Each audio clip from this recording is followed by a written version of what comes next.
Pernahkah kalian bertanya, apa yang sebenarnya kita hirup dari secangkir kopi hitam di pagi hari? Bagi sebagian orang, ini mungkin hanya asupan kafein agar mata tetap terjaga. Namun, di balik pekatnya cairan ini, ada perjalanan sunyi yang dimulai jauh di dalam jantung hutan Nusantara. Di sini, di bawah naungan tajuk-tajuk pohon raksasa, benih kopi tidak tumbuh sendirian. Ia bernafas bersama tanah yang lembab, meminum embun pegunungan, dan berteman dengan riuh rendah ekosistem yang masih murni. Kopi Indonesia bukan sekadar komoditas. Ia adalah surat cinta dari alam liar yang ditulis melalui tangan-tangan petani yang sabar. Selamat datang di Wildscape Nusantara. Kali ini, kita tidak hanya akan bicara soal rasa, tapi tentang jejak panjang sebuah biji kopi. Dari rimbunnya hutan yang terjaga, hingga bermuara di meja-meja kota dalam sebuah cangkir yang menghangatkan jiwa. Mari kita mulai perjalanannya.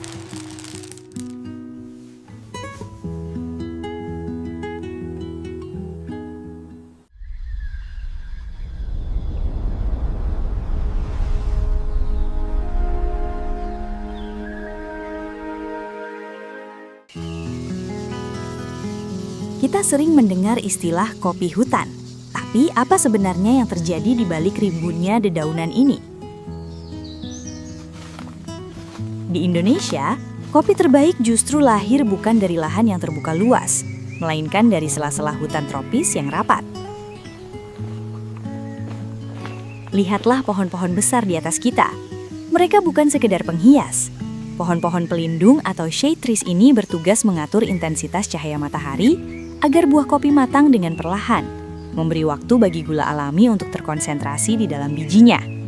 Inilah yang menciptakan karakter rasa yang kompleks. Sentuhan buah-buahan, rempah, hingga aroma bunga yang sulit ditemukan pada kopi hasil perkebunan industri. Di bawah sini, kehidupan berjalan dengan sangat sibuk. Serangga penyerbukan bekerja dalam diam, sementara humus dari guguran daun hutan menjadi nutrisi alami yang tak tergantikan oleh pupuk kimia manapun. Hubungan timbal balik ini membuktikan satu hal.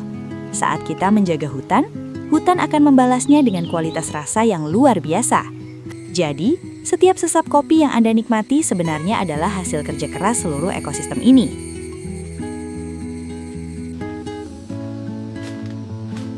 Perjalanan kopi ini kemudian berpindah ke tangan-tangan yang telah akrab dengan kasar kulit pohon dan dinginnya udara gunung. Panen di dalam hutan bukanlah pekerjaan mesin yang serba otomatis dan tak berperasaan. Ini adalah kerja rasa.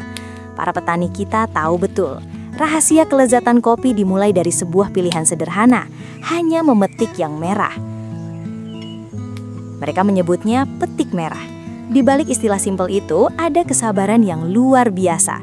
Mereka harus menyisir dahan demi dahan, memastikan tidak ada biji hijau yang ikut terbawa karena satu biji mentah saja sudah cukup untuk merusak harmoni rasa dalam satu cangkir. Ada kearifan lokal yang kental di sini. Cara mereka memperlakukan pohon kopi bukan seperti barang produksi, melainkan seperti keluarga. Mereka tidak rakus. Mereka mengambil apa yang sudah disediakan alam dengan penuh syukur. Sambil memanggul keranjang berat melewati jalanan setapak yang licin dan curam, para petani ini sebenarnya sedang membawa harapan. Setiap butir buah kopi merah yang mereka kumpulkan adalah hasil dari penantian panjang selama berbulan-bulan. Disinilah dedikasi manusia bertemu dengan kemurnian alam. Tanpa ketulusan tangan-tangan ini, kopi hanya akan menjadi biji pahit tanpa cerita. Namun di tangan mereka, ia menjadi sebuah mahakarya.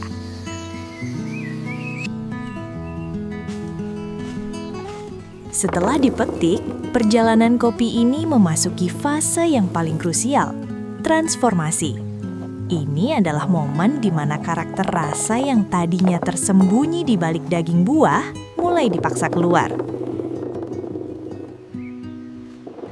Disinilah alkimia alam terjadi.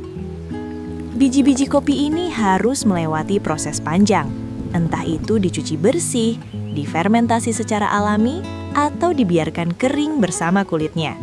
Semuanya tergantung pada karakter rasa apa yang ingin kita munculkan. Proses ini bukan sekedar menjemur di bawah matahari, tapi sebuah tarian dengan cuaca. Para pengolah kopi di pegunungan harus peka terhadap embusan angin dan pergerakan awan. Jika hujan turun tiba-tiba, semua kerja keras bisa sirna dalam sekejap. Di atas para bambu ini, biji kopi perlahan kehilangan kadar airnya. Namun justru di saat itulah mereka menyerap esensi dari lingkungan sekitarnya. Aroma tanah yang segar, wangi bunga kopi yang tertiup angin, hingga aroma buah yang manis mulai mengunci di dalam setiap butir biji hijau. Ini adalah proses yang lambat, menuntut kesabaran yang sama besarnya dengan saat menanamnya.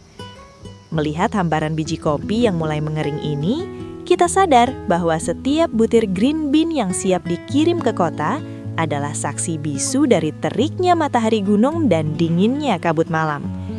Ia menyimpan memori tentang hutan tempatnya berasal, menunggu waktu yang tepat untuk dilepaskan kembali melalui suhu panas mesin sangrai. Sekarang, tibalah saatnya biji-biji sunyi ini bertemu dengan api. Di dalam ruang sangrai yang panas, sebuah keajaiban kimia terjadi. Panas yang terkontrol mulai membakar gula alami di dalam biji, mengubahnya menjadi aroma yang sanggup memenuhi seluruh ruangan. Suara gemeretak kecil, yang kita kenal sebagai first crack, adalah tanda bahwa jiwa kopi ini telah bangun. Menyangrai kopi adalah seni menjaga keseimbangan. Sedikit saja terlalu lama, kita akan kehilangan karakter bunganya. Terlalu cepat, rasanya akan mentah. Sang memanggang harus punya insting yang tajam, mendengarkan suara, mencium aroma yang berubah setiap detiknya, hingga mencapai titik sempurna di mana rasa manis, asam, dan pahit berdansa dengan harmonis. Dan akhirnya, perjalanan panjang dari rimbunnya hutan ini bermuara di meja kita. Saat air panas mulai membasahi bubuk kopi yang baru digiling, muncullah apa yang kita sebut sebagai blooming, gelembung gas yang membawa keluar semua memori tentang tanah pegunungan, embun pagi, dan matahari hutan. Di titik ini, kopi bukan lagi sekadar minuman. Ia adalah hasil akhir dari sebuah estafet panjang yang melibatkan alam, petani, cuaca, dan dedikasi.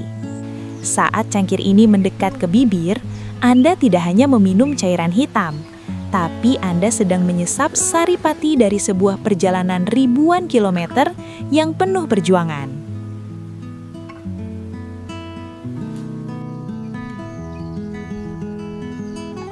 Pada akhirnya, secangkir kopi adalah sebuah cerita pendek yang kita baca setiap pagi. Namun, seringkali kita terlalu terburu-buru hingga lupa mengeja setiap baris perjuangan di dalamnya. Dari rimbunnya hutan Nusantara yang menjadi rumah bagi keanekaragaman hayati, hingga ketulusan tangan para petani yang menjaga tradisi di lereng-lereng curam, kopi telah mengajarkan kita tentang arti kesabaran. Bahwa sesuatu yang luar biasa tidak pernah lahir dari ketergesaan. Ia butuh waktu, ia butuh keseimbangan alam, dan ia butuh hormat dari kita yang menikmatinya. Saat cangkir ini mulai kosong, biarlah rasa hangatnya menetap sedikit lebih lama. Bukan hanya untuk mengusir kantuk, tapi untuk mengingatkan kita bahwa ada sepotong alam liar yang harus tetap kita jaga agar cerita ini tidak berhenti di sini.